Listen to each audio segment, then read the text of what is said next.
My upgrades are Invincible, Chapter 72, Fan Fiction, by Azazyel.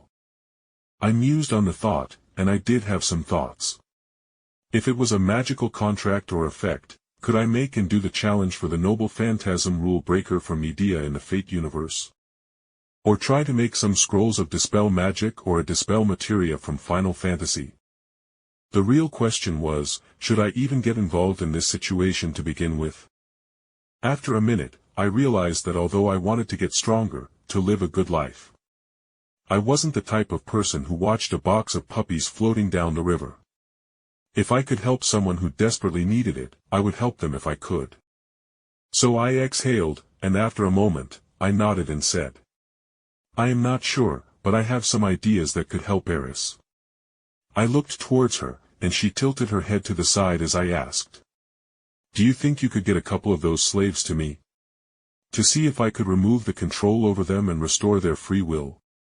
And before Eris could even respond, Materia clapped her hands excitedly and said, of course, she can.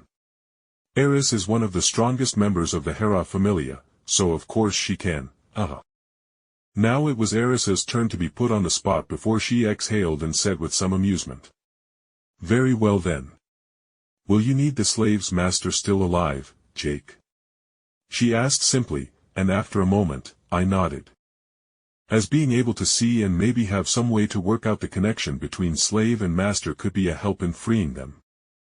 With that all said, Materia looked around and seeing the setting sun, she pouted and looked back to me and spoke. Well, Jake, I probably need to be going to bed as I am getting tired from running around all day. Could I see you tomorrow again? She asked with her hands being put together, pitifully making me chuckle at the sight.